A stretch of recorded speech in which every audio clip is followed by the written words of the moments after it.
Tejas academy స్థాపించిన 12 సంవత్సరాల్లో 1918 defence ఉద్యోగాలతో పాటు ఇంటర్లో రాష్ట్ర స్థాయి మార్కు సాధించి తెలంగాణ నెంబర్ 1 గా నిలిచిన తేజస్ 2016-17లో అప్పుడు కేసీఆర్ గారి ప్రభుత్వం ప్రపంచ స్థాయి పర్యాటకులను తెలంగాణ రాష్ట్రం వైపు ఆకర్షించి చేయాలని చెప్పేసి అప్పుడు ప్రభుత్వం ఒక 2 గొప్ప ప్రాజెక్టులు ఇచ్చుకున్న అధ్యక్ష.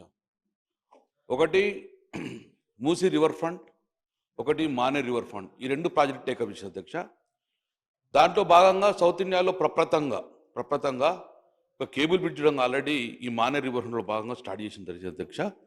దాని తర్వాత 450 కోట్లతోటి అప్రూవల్ తీసుకున్నాం. టెండర్ ప్రాసెస్ స్టార్ట్ అయిపోయింది అధ్యక్ష. అలా ఇరిగేషన్ మరియు R&B మరియు టూరిజం 3 డిపార్ట్మెంట్ ద్వారా ఒక మానే రివర్ ఫ్రంట్ స్టార్ట్ చేసింది అధ్యక్ష. మొన్ననే గౌరవ ముఖ్యమంత్రి గారు రేవంత్ రెడ్డి గారు మూసీ రివర్ ఫ్రంట్ను టేకప్ చేద్దామని చెప్పారు అధ్యక్ష.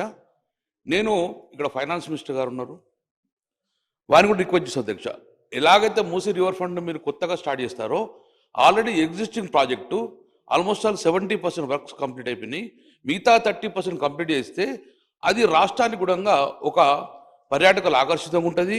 మళ్ళీ రాష్ట్ర ప్రభుత్వాలు కూడా రెవెన్యూ క్రియేట్ అవుతుంది. కాబట్టి ఆ ఒక పెండింగ్ వర్క్స్ ఎక్కడెక్కడ ఉన్నాయో ఆల్రెడీ దాని మీద సబర్మతి రివర్ ఫ్రంట్ స్టడీ చేయడం జరిగింది అధ్యక్ష. సౌత్ కొరియాలో ఉన్న యోసో కూడా వేయడం జరిగింది అధ్యక్ష. ఆల్మోస్ట్ టెండర్ అయిపోయినాయి, వర్క్ కూడా స్టార్ట్ అయింది అధ్యక్ష. సో 70% వర్క్ కంప్లీట్ చేసిన దాన్ని మళ్ళీ ఈ మధ్యన ఆపమని చెప్తున్నారట. సో మనకు దాన్ని కంప్లీట్ చేస్తే అది అసెట్ అవుతుంది, తెలంగాణ రాష్ట్ర ప్రభుత్వానికి అసెట్ అవుతుంది.